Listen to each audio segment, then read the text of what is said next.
Welcome back to our channel. As Cheok grapples with the truth about her mother and the monstrous fate of those around her, Tang finds himself entangled in a terrifying struggle that could change everything. Will they find a way to save each other and those trapped within the hospital walls? Let's find out. Back to Cheok, she sees dead soldiers lying around the hospital. In despair, she asks the monster what it has done. Before the creature can respond, Tang, now transformed with strange tentacles growing from his back, appears and attacks Cheok. Suddenly, she wakes up, revealing it was just a nightmare. Meanwhile, the real Tang lies unconscious on a pile of skeletons. The story flashes back 16 hours earlier to a tense moment when Tang and Cheok are on a mission to rescue prisoners. They are disguised as soldiers, blending in to avoid drawing attention to themselves. At 6 o'clock, they had planned their escape, knowing that timing was crucial. Using a makeshift rope made from torn pieces of clothing, they carefully lower the prisoners down to the security van below, where Tang's manager is anxiously waiting for them. When it's Cheok's turn to climb down, she suddenly insists that Tang go first. She assures him that she will manage on her own, and that he should not worry about her. They start to argue about it, both determined to protect each other. But their discussion is cut short when a Japanese soldier unexpectedly enters the room. In a moment of panic, the young soldier, terrified for their lives, instinctively raises his weapon and shoots at the intruder. The loud bang of the gunfire echoes through the room, and it quickly attracts the attention of more soldiers. Hearing the commotion, they rush in, and chaos ensues as a firefight breaks out. Amid the chaos, Tang takes charge, shouting instructions to the others to leave the area immediately. He knows they must act fast to escape. While the others flee, Tang quickly sets up a barricade, pushing furniture and other objects in front of the door to block the soldiers from following them. His heart races as he prepares to hold off the enemy, determined to give everyone a chance to escape safely. In the chaos, Commissioner Ishikawa demands answers from Ichiro, who cryptically advises that if he truly wants to know, he should ask the Governor General or Lady Maida.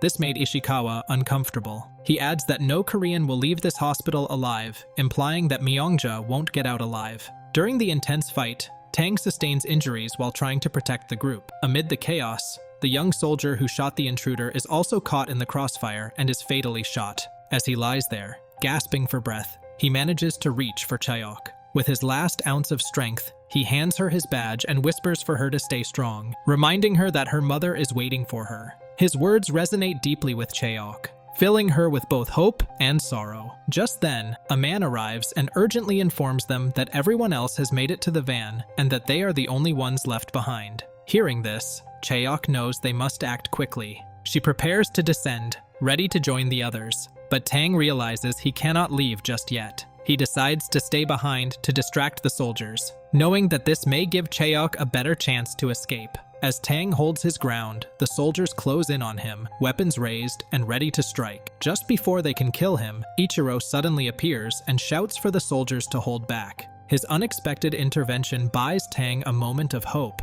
Meanwhile, Tang's manager, Gu, stands at a distance, devastated by the situation. He knows Tang has saved many lives today, but he feels helpless as his boss remains trapped inside the building. Despite the chaos and his concern for Tang, Gu follows Mrs. Nawal's orders.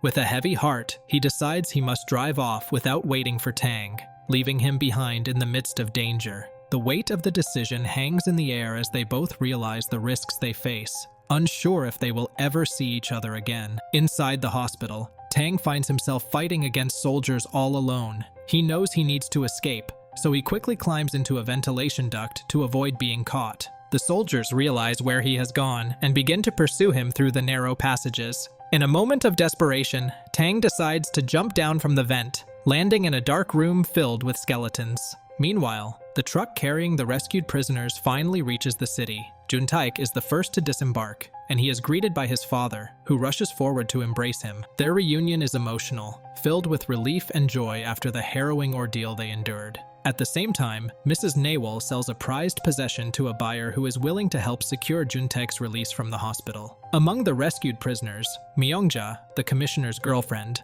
also steps out of the truck and reunites with Commissioner Ishikawa, who is waiting for her. Their reunion is bittersweet, given the circumstances. Tang's manager, Gu, races the truck away from the hospital. He knows that Commissioner Ishikawa does not want anyone to survive except for Jun-taek and the girl, so he must be careful. In a clever move, a woman at a nearby bar signals for rickshaws to block the commissioner's truck, creating an opportunity for the manager to escape. When the commissioner's men finally catch up to the truck, they are shocked to find it empty. Everyone has gotten off at the bar, where Mrs. Naywell urges them to leave the city quickly before they are discovered. Outside, the bar owner celebrates the successful escape from Japanese captivity, relieved that they managed to outsmart the soldiers and secure their freedom. The atmosphere is filled with a sense of victory, but the danger is far from over, and everyone knows they must remain vigilant as they navigate their uncertain futures. Back at the hospital, Lady Maeda learns Lieutenant Kato mixed a serum with water, which one of the four, Chaok, Tang, the commissioner's girlfriend Myeongja, or a soldier, has unknowingly drunk. No one knows who will transform into a monster.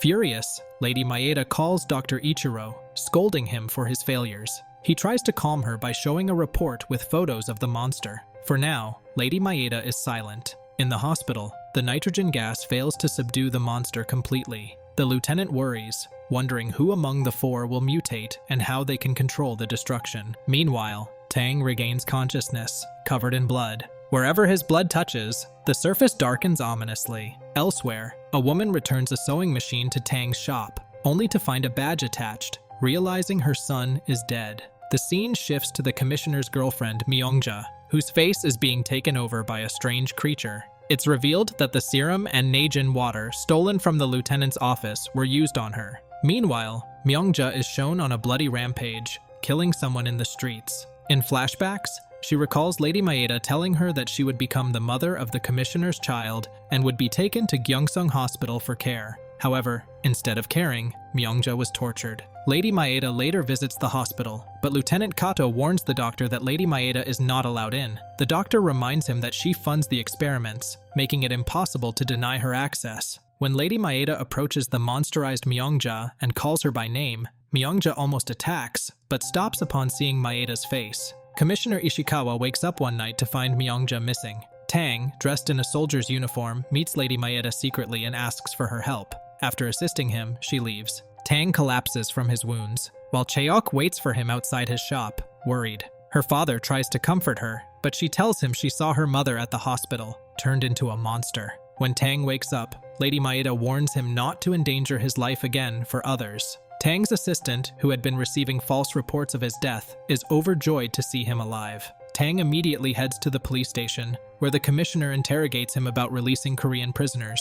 Tang bargains for their release in exchange for information. Commissioner Ishikawa confesses that his girlfriend is getting worse day by day. She has killed her maid by eating her brain. Desperate for answers, the commissioner tries to bribe Tang, but Tang leaves with the prisoners freed. When Tang visits Chaok, she initially sees him as an enemy, but is stunned when she realizes he is alive. They embrace, rekindling their love. Commissioner Ishikawa confronts Lady Maeda, demanding the truth about the experiments, but she dismisses him. She reminds him that their marriage is just a convenience. She married him for influence, and he married her for her family's status. However, she admits her jealousy toward Myeongja, who carries his child. The commissioner counters, saying he knows she's in love with someone else, Tang, who loves Chaok. Lady Maeda visits Lieutenant Kato to learn more about the experiments. The lieutenant explains that humans are turning into monsters due to a parasite called Najin, found in the snowy mountains. This parasite takes over brains, turning people into monsters, like Chaok's mother. When Maeda discovers that the creature in the hospital is Chaok's mother, she goes into a state of shock.